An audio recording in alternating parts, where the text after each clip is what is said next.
नमस्कार, मैं सुधीर चौधरी और आप देख रहे हैं खबर बॉक्स। तो आइए बात करते हैं आज के मुख्य समाचार में देश भर की तमाम बड़ी खबरों पर नजर डालते हैं। इससे पहले आप हमें कमेंट में जरूर बताएं कि आप ये वीडियो कहां से देख रहे हैं। अगर आपने अभी तक इस वीडियो को लाइक नहीं किया तो लाइक करके चैनल को सब्सक्राइब जरूर करें। चीन के तियानजिन में आज से शुरू हो रहे 2 दिवसीय एससीओ सम्मेलन पर दुनिया की नजरें टिकी हैं। एससीओ मंच पर प्रधानमंत्री नरेंद्र मोदी, चीन के राष्ट्रपति शी चिनफिंग और रूस के राष्ट्रपति व्लादिमीर पुतिन एक साथ होंगे। डोनाल्ड ट्रंप की टैरिफ नीतियों के कारण भारत अमेरिका संबंधों में अचानक आई गिरावट को देखते हुए पीएम मोदी की चीन यात्रा और भी महत्वपूर्ण हो गई है। भाजपा विधायक रविंद्र सिंह नेगी ने राहुल गांधी और तेजस्वी यादव पर प्रधानमंत्री और उनकी मां के खिलाफ अभद्र टिप्पणी करने का आरोप लगाते हुए शिकायत दर्ज कराई है। उन्होंने टीएमसी सांसद महुआ मोइत्रा के खिलाफ भी अमित शाह पर आपत्तिजनक टिप्पणी करने के आरोप में शिकायत दर्ज कराई है। पुलिस मामले की जांच कर रही है। लखनऊ में पिछड़ा वर्ग कल्याण विभाग कंप्यूटर प्रशिक्षण योजना को आधुनिक बनाने जा रहा है। अब ओबीसी युवाओं को साइबर सुरक्षा, एआई और ड्रोन तकनीक जैसे नए कोर्स कराए जाएंगे। पहले ओ लेवल और सीसीसी जैसे पारंपरिक प्रशिक्षण ही दिए जाते थे। मुख्यमंत्री के निर्देश के बाद विभाग ने यह कदम उठाया है। नए पाठ्यक्रमों के लिए तैयारी चल रही है और नियमों में भी बदलाव किया जाएगा। दिल्ली में इस अगस्त महीने की हवा एक दशक में चौथी बार सबसे साफ रही। महीने में अभी तक एक भी दिन खराब श्रेणी का एयर क्वालिटी इंडेक्स नहीं रहा। मानसून की मेहरबानी से 30 में से 14 दिन वर्षा हुई, जिससे प्रदूषक कण धुल गए। इस साल अगस्त का औसत एक्यूआई 89 रहा है।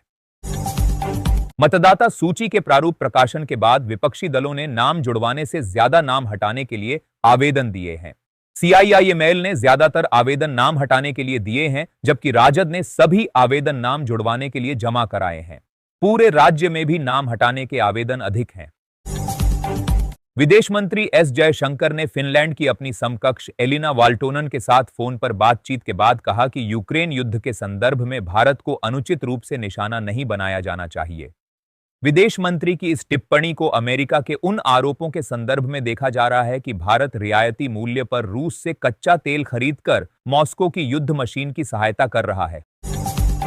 पीएम मोदी और रूसी राष्ट्रपति व्लादिमीर पुतिन एससीओ शिखर सम्मेलन में भाग लेने के लिए चीन के दौरे पर हैं। पुतिन ने कहा कि ब्रिक्स समूह को मजबूत करने में हम एकजुट हैं और किसी भी प्रकार के भेदभावपूर्ण प्रतिबंधों को स्वीकार नहीं किया जा सकता।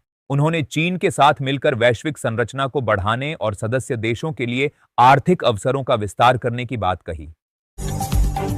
हरियाणा पुलिस प्रदर्शनों और दंगों से निपटने के लिए ड्रोन का इस्तेमाल करेगी।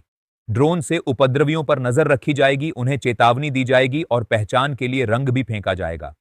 पुलिस कर्मचारियों को ड्रोन संचालन का प्रशिक्षण दिया जाएगा। डीजीपी शत्रुजीत कपूर ने कहा कि ड्रोन तकनीक से लाठीचार्ज की नौबत नहीं आएगी और कानून व्यवस्था बनाए रखने में मदद मिलेगी। स्मार्ट सिस्टम भविष्य का रास्ता है। ट्रंप के टैरिफ के बाद भारत और अमेरिका के व्यापारिक रिश्ते बिगड़ रहे हैं। दोनों देशों के बीच तनाव बढ़ गया है। न्यूयॉर्क टाइम्स की रिपोर्ट के अनुसार ट्रंप ने भारत द्वारा रद्द कर दिया है, वे क्वाड शिखर सम्मेलन में भाग लेने नहीं आएंगे। हालांकि इस बारे में कोई आधिकारिक पुष्टि नहीं हुई है। भारत इस साल क्वाड शिखर सम्मेलन की मेजबानी करेगा। राहुल गांधी की वोटर अधिकार यात्रा केवल भाजपा पर निशाना साधने की रणनीति नहीं थी, बल्कि कांग्रेस की ताकत दिखाने और कार्यकर्ताओं में ऊर्जा भरने की भी कूटनीति थी। उत्तर बिहार में यात्रा के दौरान कांग्रेसियों का उत्साह देखने लायक था। प्रियंका गांधी वाड्रा को यात्रा में उतारने का मकसद भी यही था। गाजियाबाद में आवारा कुत्तों के आतंक को रोकने के लिए मुख्यमंत्री योगी आदित्यनाथ ने सख्त कदम उठाए हैं। नगर पालिकाओं और नगर पंचायतों को कुत्तों के लिए शेल्टर होम बनाने और उनका बंध्याकरण कराने के आदेश दिए गए हैं। जिले में 1.25 लाख से अधिक आवारा कुत्ते हैं, जिनमें से 34,500 का बंध्याकरण हो चुका है। हरियाणा के स्वास्थ्य विभाग के 6,000 कर्मचारियों को इस बार वर्दी धुलाई भत्ता नहीं मिला है, जिससे कर्मचारियों में आक्रोश है। बहुउद्देशीय स्वास्थ्य कर्मचारी एसोसिएशन ने बिना पूर्व सूचना के भत्ता रोकने पर नाराजगी जताई है और सरकार से तुरंत भत्ता जारी करने की मांग की है। कर्मचारियों का कहना है कि यह भत्ता कई सालों से मिल रहा था और इसे अचानक बंद कर दिया गया है। उत्तराखंड में भारी वर्षा से हुए नुकसान के बाद राज्य सरकार ने सभी विभागों से क्षति का ब्यौरा मांगा है। इस आपदा में 75 लोगों की जान गई और संपत्ति का भी भारी नुकसान हुआ है, जिसका अनुमान 2,500 करोड़ से अधिक है। सरकार अब केंद्र से मदद की उम्मीद कर रही है ताकि पुनर्निर्माण कार्य किए जा सकें और प्रभावितों को राहत मिल सके। दक्षिण पूर्व रेलवे ने आद्रा रेल मंडल में विकास कार्यों के कारण 1 से 7 सितंबर तक 4 ट्रेनों को रद्द कर दिया है। 6 अन्य ट्रेनों को आंशिक रूप से निरस्त किया गया है। इसके अतिरिक्त 3 ट्रेनों को 1 से 2 घंटे की देरी से चलाया जाएगा। बिहार में राष्ट्रीय राजमार्गों पर यातायात नियमों का उल्लंघन करने वालों के खिलाफ कार्रवाई की गई। जनवरी से जुलाई तक 1.73 लाख वाहनों का चालान किया गया और 26.27 करोड़ रुपए का जुर्माना वसूला गया। ओवर स्पीडिंग मुख्य उल्लंघन था। 2030 तक सड़क दुर्घटनाओं को 50% तक कम करने का लक्ष्य है और इसके लिए कई कदम उठाए जा रहे हैं। अमेठी में बेसिक शिक्षा निदेशक के आदेश के बावजूद अवैध विद्यालयों पर कोई कार्रवाई नहीं हुई है। विकास खंड में 11 विद्यालय अवैध पाए गए, लेकिन नगर पंचायत के विद्यालय शामिल नहीं थे। खंड शिक्षा अधिकारी ने एसडीएम से सहयोग मांगा है। एक निजी स्कूल को मानक विहीन रिपोर्ट के बावजूद मान्यता दी गई और कई विद्यालयों में नियमों का उल्लंघन हो रहा है। हरियाणा सरकार ने शहीदों को सम्मान देने के लिए बड़ा फैसला लिया है। प्रदेश के 75 स्कूलों का नामकरण अब जांबाज जवानों के नाम पर होगा। शिक्षा विभाग और सैनिक कल्याण बोर्ड मिलकर स्कूलों की सूची तैयार करेंगे। यह निर्णय 17 सितंबर से 2 अक्टूबर तक चलने वाले राज्यव्यापी सेवा पखवाड़े के अंतर्गत लिया गया है, जिसका उद्देश्य समाज में सेवा भावना को बढ़ाना है। केंद्रीय मंत्री किरेन रिजिजू ने कहा कि बहस में रुचि न दिखाने और हंगामा करने वाले नेताओं पर दबाव बनाना चाहिए, क्योंकि इससे सांसदों का नुकसान होता है। उन्होंने युवा सांसदों को सदन में व्यवधान डालने के निर्देशों का विरोध करने की सलाह दी। रिजिजू ने उपराष्ट्रपति चुनाव के दौरान सेवानिवृत्त न्यायाधीशों द्वारा गृह मंत्री अमित शाह के खिलाफ टिप्पणियों की भी आलोचना की। प्रधानमंत्री नरेंद्र मोदी ने शनिवार को टोक्यो में जापान के 16 प्रांतों के गवर्नरों से मुलाकात की। मोदी ने अपने संबोधन में कहा कि भारत जापान संबंध प्राचीन सभ्यतागत संबंधों से ऊर्जा लेते हुए फल फूल रहे हैं। उन्होंने कहा कि अब समय आ गया है कि टोक्यो और दिल्ली पर पारंपरिक ध्यान से आगे बढ़कर राज्य प्रीफेक्चर जुड़ाव को एक नई गति दी जाए। हिमाचल प्रदेश के 12 निगमों और बोर्डों को कुल 6,454.47 करोड़ रुपए का घाटा हुआ है। सबसे अधिक घाटा राज्य बिजली बोर्ड लिमिटेड को हुआ है, जो 3,246.97 करोड़ रुपए है। राज्य पथ परिवहन निगम को 1,966.13 करोड़ रुपए है और वित्त निगम को 180.97 करोड़ का नुकसान हुआ है। यह जानकारी कैग की 2023 से 24 की रिपोर्ट में सामने आई है। जम्मू कश्मीर विधानसभा का चौथा सत्र अक्टूबर के पहले हफ्ते में होने की उम्मीद है। पिछला सत्र अप्रैल में हुआ था और संवैधानिक नियमों के अनुसार 2 सत्रों के बीच 6 महीने से अधिक का अंतर नहीं होना चाहिए। सरकार की ओर से तैयारियां जारी हैं और उपराज्यपाल की मंजूरी के बाद तारीखों का ऐलान होगा। स्पीकर अब्दुल रहीम रातर ने बताया कि सत्र की अवधि सरकार तय करेगी। केंद्रीय मंत्री प्रहलाद जोशी ने शनिवार को कहा कि कांग्रेस अध्यक्ष मल्लिकार्जुन खड़गे को राहुल गांधी से प्रधानमंत्री नरेंद्र मोदी के लिए कथित तौर पर की गई गाली गलौज के लिए माफी मांगने को कहना चाहिए। ये गाली गलौज बिहार में मतदाता अधिकार यात्रा के दौरान हुई। जोशी ने कहा कि प्रधानमंत्री की दिवंगत मां के लिए अपशब्दों का प्रयोग बेहद निंदनीय है। उत्तराखंड भाजपा की नई टीम में बदलाव की संभावना है। पहली बार महिला महामंत्री की नियुक्ति हो सकती है। लगभग 60% नए चेहरे शामिल किए जा सकते हैं और कुछ विधायकों को भी जिम्मेदारी मिल सकती है। पार्टी 2027 के चुनावों को ध्यान में रखते हुए टीम का गठन कर रही है, जिसमें क्षेत्रीय और जातीय समीकरणों का ध्यान रखा जा रहा है। दिल्ली से इंदौर जा रही एयर इंडिया की उड़ान AI2913 को दाहिने इंजन में आग लगने के संकेत के बाद दिल्ली में आपातकालीन लैंडिंग करनी पड़ी। कॉकपिट क्रू ने सुरक्षा मानकों का पालन करते हुए इंजन को बंद कर दिया और विमान को सुरक्षित रूप से दिल्ली में उतारा। यात्रियों को दूसरे विमान से इंदौर भेजा जा रहा है। रांची शहर को स्लम मुक्त बनाने का सपना 17 सालों में भी पूरा नहीं हो सका है। BSUP राजीव आवास और अब प्रधानमंत्री आवास योजना के तहत गरीबों को घर देने के वादे किए गए, लेकिन कई परियोजनाएं अभी भी अधूरी हैं। आनी में PM आवास योजना धीमी गति से चल रही है क्योंकि लाभार्थी अंशदान देने को तैयार नहीं है। प्रधानमंत्री मोदी के मन की बात कार्यक्रम से प्रेरित होकर हरियाणा सरकार राज्य में स्वदेशी उत्पादों को बढ़ावा देने के लिए क्लस्टर योजना को प्रोत्साहित करेगी। प्रत्येक जिले में विशेष उद्योगों को बढ़ावा दिया जाएगा ताकि आत्मनिर्भरता बढ़ाई जा सके। सरकार स्वदेशी उत्पादों को बाजार उपलब्ध कराने और लोगों को उनकी खरीद के लिए प्रोत्साहित करने का प्रयास करेगी। भारतीय राष्ट्रीय राजमार्ग प्राधिकरण ने आईसीआईसीआई बैंक के साथ मिलकर टोल प्लाजा पर लगने वाली कतारों को खत्म करने के लिए मल्टीलेन फ्री फ्लो टोलिंग सिस्टम की शुरुआत की है। पहला AMLFF टोलिंग सिस्टम गुजरात के 84 टोल प्लाजा पर लागू होगा। वित्त वर्ष 2026 तक 25 राष्ट्रीय राजमार्ग टोल प्लाजाओं पर यह सिस्टम लागू करने की योजना है। उत्तराखंड में वन भूमि के सीमांकन के लिए सरकार ने एजेंसी नामित की है। आधुनिक तकनीक से सीमांकन किया जाएगा, जिससे वन भूमि से जुड़े विवाद दूर होंगे और अतिक्रमण का पता चलेगा। पहले चरण में गढ़वाल और कुमाऊं मंडलों में सीमांकन होगा।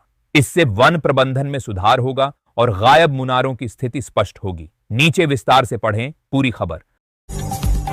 गाजियाबाद के राजनगर एक्सटेंशन स्थित प्लेटिनम सोसाइटी में मंदिर निर्माण जीडीए द्वारा रुकवाए जाने से लोग नाराज हैं। निवासियों का कहना है कि 220 परिवारों की सहमति के बाद मंदिर का निर्माण शुरू हुआ था, लेकिन एक शिकायत के बाद जीडीए ने इसे अवैध बताते हुए रोक दिया। लोगों का कहना है कि मंदिर का निर्माण ऐसी जगह पर हो रहा था जो किसी काम की नहीं थी। चीन के तियानजिन में एससीओ सम्मेलन के दौरान पीएम मोदी और शी चिनफिंग की मुलाकात हुई। पिछले एक साल में यह उनकी दूसरी बैठक है। पीएम मोदी ने शी चिनफिंग को 2026 में भारत में होने वाले ब्रिक्स शिखर सम्मेलन के लिए आमंत्रित किया, जिस पर चिनफिंग ने समर्थन का भरोसा दिया। दोनों नेताओं ने आपसी सहयोग और वैश्विक मुद्दों पर चर्चा की।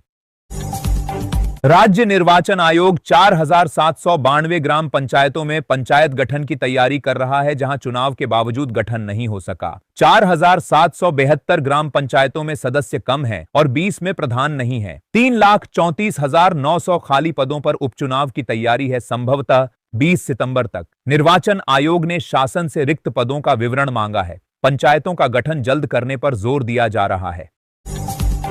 उत्तर प्रदेश में निवेश बढ़ाने के लिए इन्वेस्ट यूपी ने चीन+1 अभियान चलाया है, जिसमें 200 से अधिक विदेशी कंपनियों से बातचीत जारी है। अमेरिका, जापान और चीन समेत कई देशों की कंपनियों को आकर्षित किया जा रहा है। उत्पादन और आपूर्ति श्रृंखला को चीन से बाहर स्थापित करने वाली कंपनियों पर ध्यान केंद्रित है। सरकार ने निवेश प्रोत्साहन के लिए कई परियोजनाओं को मंजूरी दी है।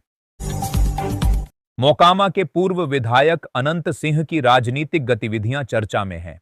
वे जदयू के टिकट पर मोकामा से चुनाव लड़ने की बात कर रहे हैं।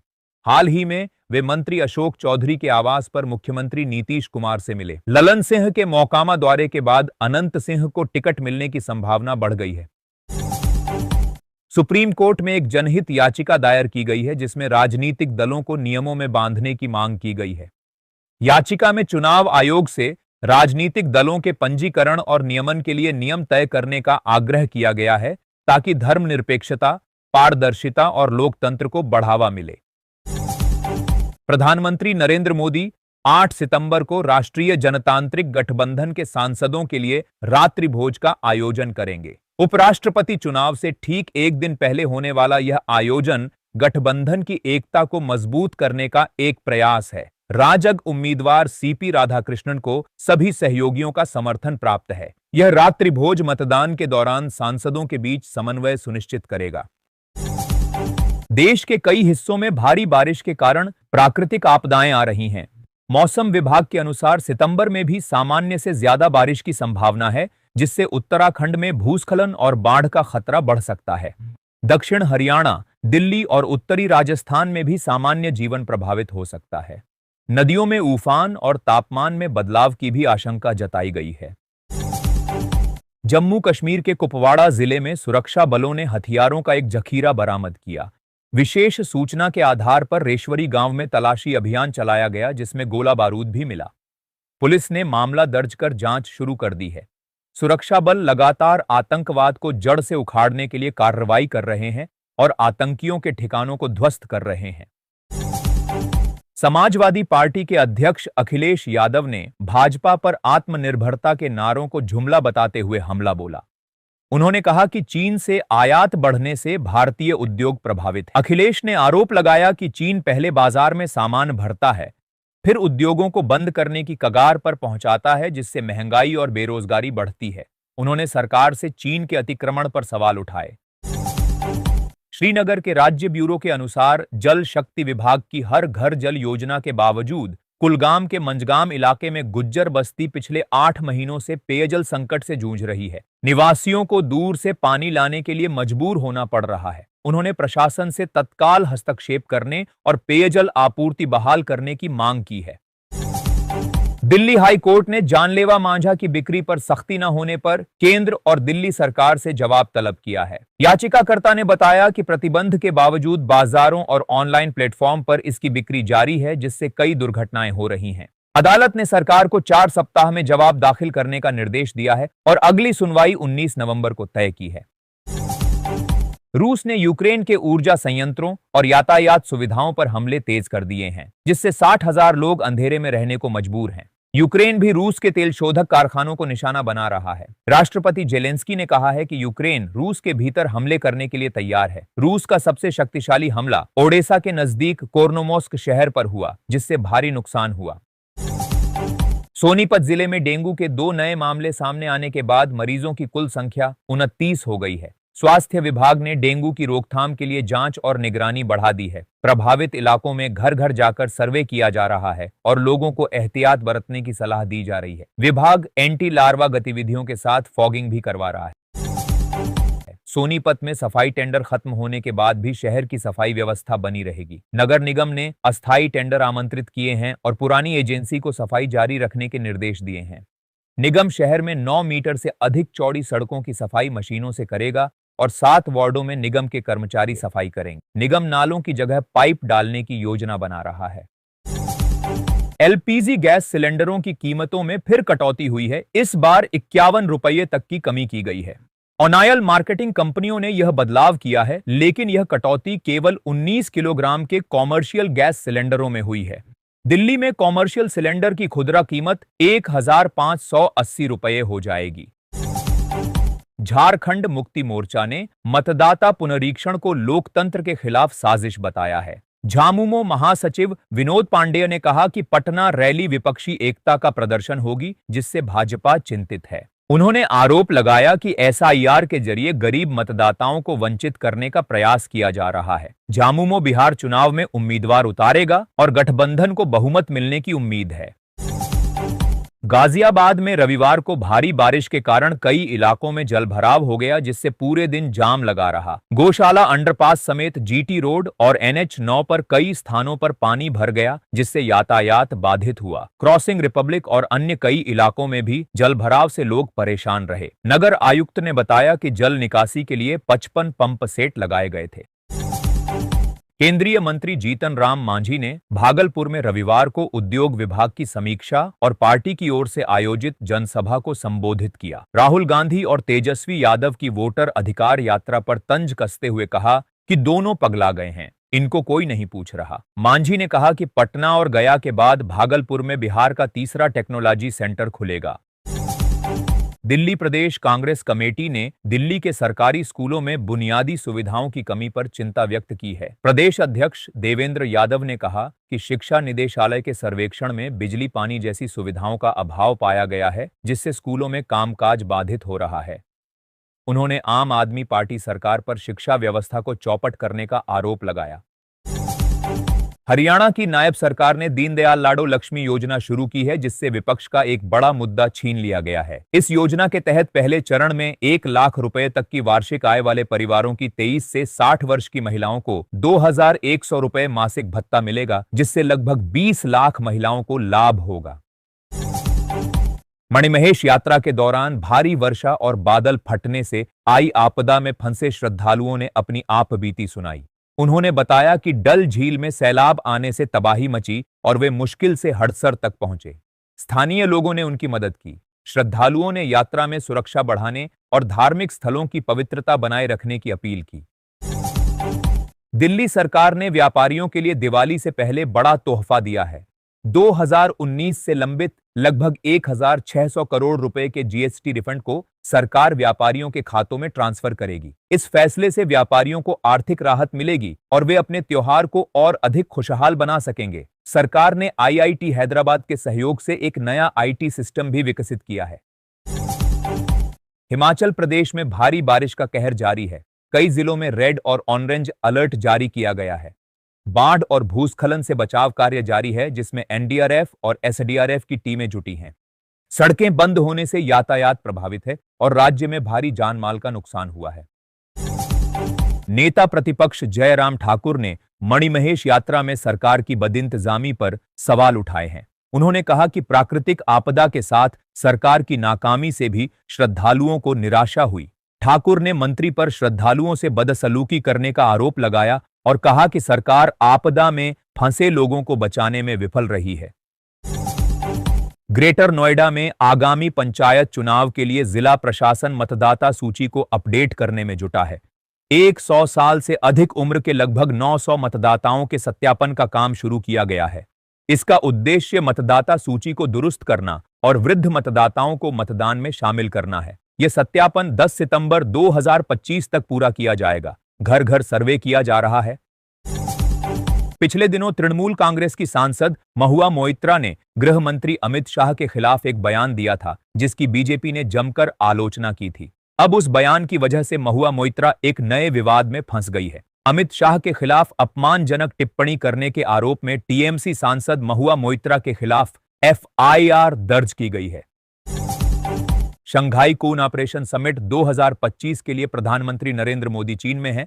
इस समिट में पाकिस्तान के प्रधानमंत्री शहबाज शरीफ भी शामिल हुए, जिनका अंतर्राष्ट्रीय मंचों पर विवादों से नाता रहा है। 2022 में एससीओ समिट के दौरान पुतिन से मिलते समय उनका हेडफोन गिरने का वीडियो वायरल हुआ था। इसके अतिरिक्त उन्होंने एक महिला से छाता छीन लिया था, जिससे उनकी आलोचना हुई।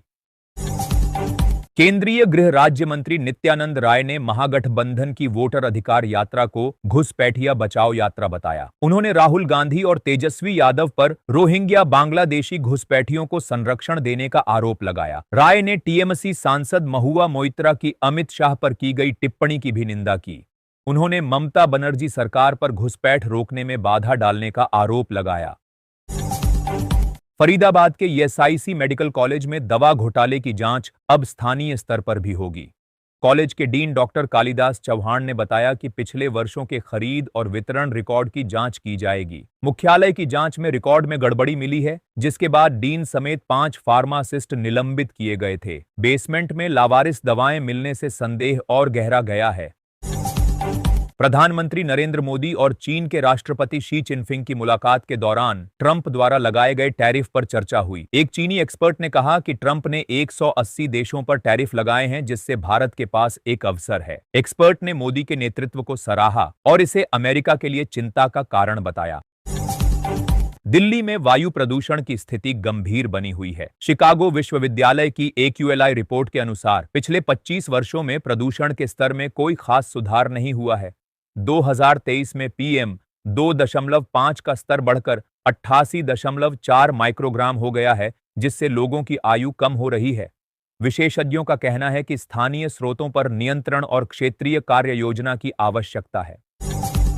गाजीपुर के अवंती गांव में बीओ अशोक कुमार गौतम ने एक ही परिसर में चल रहे 3 मान्यता प्राप्त विद्यालयों को नोटिस जारी किया है। निरीक्षण के दौरान पाया गया कि आशिकेश आदर्श इंटर कॉलेज, मां शारदा शिक्षा मंदिर और मां शारदा जूनियर हाई स्कूल एक ही जगह पर चल रहे हैं, जिनमें छात्रों की उपस्थिति भी कम पाई गई।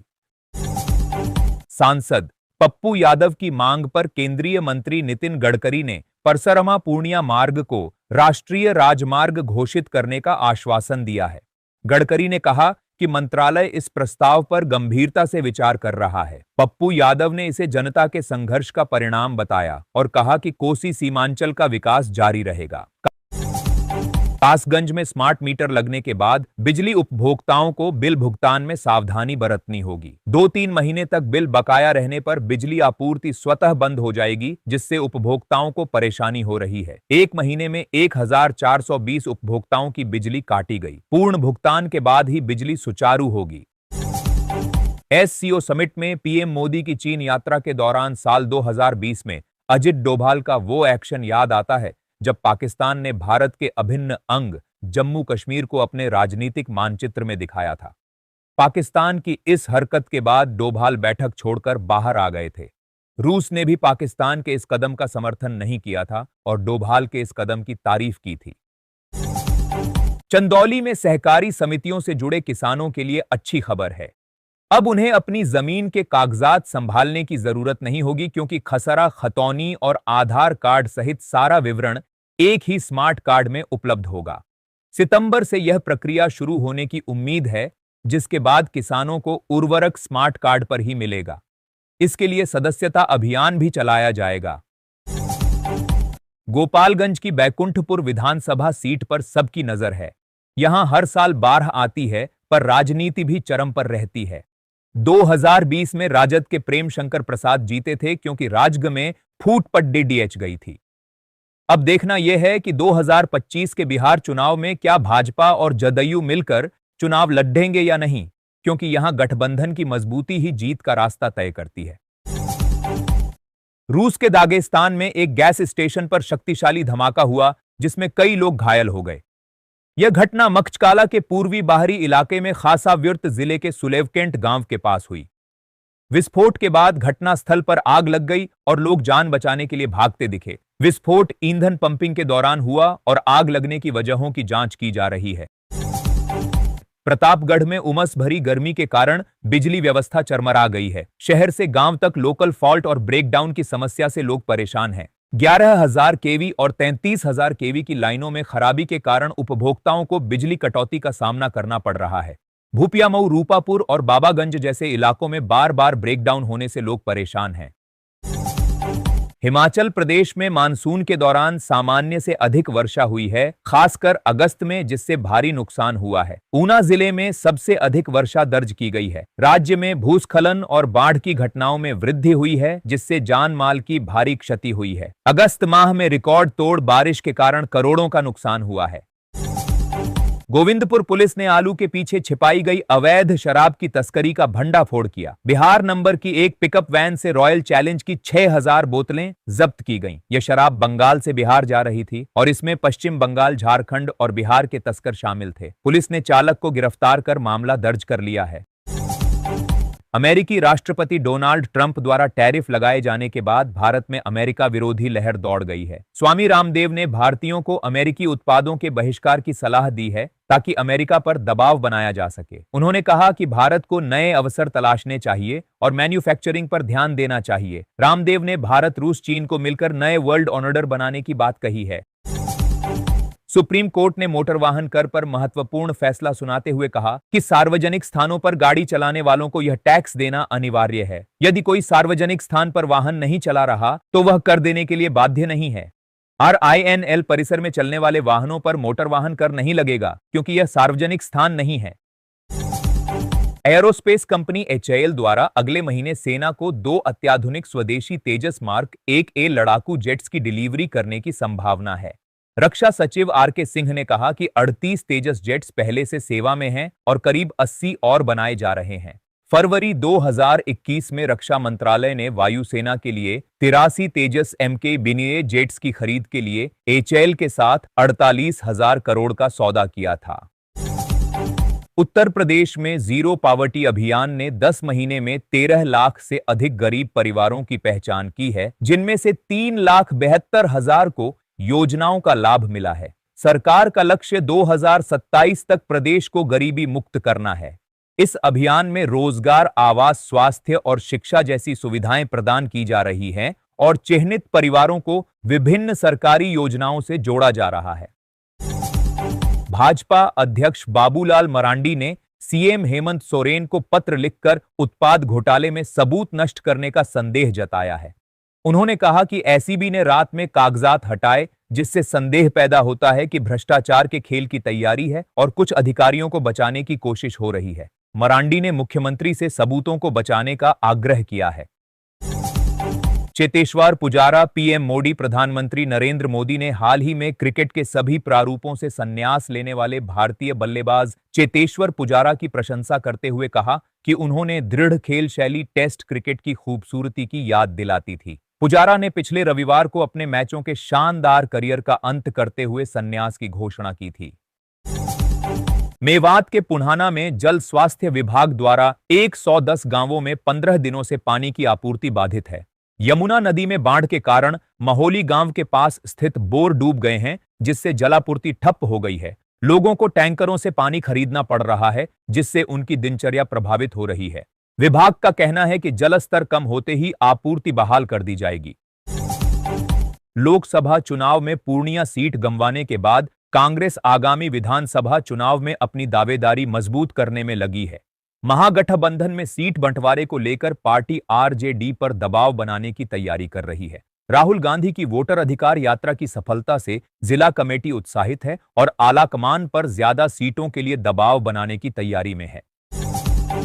फरीदाबाद जिले में बिजली कटौती की समस्या से निपटने के लिए बिजली विभाग ओवरलोड ट्रांसफार्मरों की क्षमता बढ़ाने जा रहा है। जिले में 20,556 ट्रांसफार्मर हैं, जिनमें से कई ओवरलोड हैं, जिससे फ्यूज उड़ने की शिकायतें आती हैं। अधिकारियों के अनुसार उपभोक्ता स्वीकृत लोड से ज्यादा बिजली का उपयोग करते हैं। उपभोक्ताओं से लोड स्वीकृत करवाने का अनुरोध किया गया है। पंजाब एवं हरियाणा हाई कोर्ट ने हरियाणा पुलिस कांस्टेबल भर्ती 2018 की लिखित परीक्षा में उत्तर कुंजी की त्रुटियों को लेकर अहम फैसला सुनाया। कोर्ट ने कहा कि योग्य उम्मीदवारों को तकनीकी खामियों या मूल्यांकन की गलतियों के कारण वंचित नहीं किया जा सकता। अदालत ने भर्ती संस्थाओं को उत्तर कुंजी सटीक रखने के निर्देश दिए ताकि उम्मीदवारों का विश्वास बना रहे। आंगनबाड़ी केंद्रों के लाभार्थियों के लिए ई-केवाईसी अनिवार्य कर दिया गया है। बाल विकास विभाग ने स्पष्ट किया है कि जिन लाभार्थियों का ई-केवाईसी पूरा नहीं होगा, उन्हें अनाज और प्रोत्साहन राशि नहीं दी जाएगी। यह कदम पोषण योजनाओं में पारदर्शिता और सही लाभ वितरण सुनिश्चित करने के लिए उठाया गया है। आंगनबाड़ी कार्यकर्ताओं को यह कार्य पूरा कराने के निर्देश दिए गए हैं। वाराणसी में स्टाम्प एवं पंजीयन शुल्क मंत्री रविंद्र जायसवाल ने किराएदारी एग्रीमेंट पर बड़ी राहत की घोषणा की है। अब दुकान या अन्य स्थानों पर किराएदारी एग्रीमेंट केवल 500 रुपए के स्टाम्प पर हो सकेगा, जिससे व्यापारियों और उद्यमियों को लाभ होगा। पहले लीगल वैल्यू एग्रीमेंट के लिए 4% तक स्टैंप ड्यूटी लगती थी।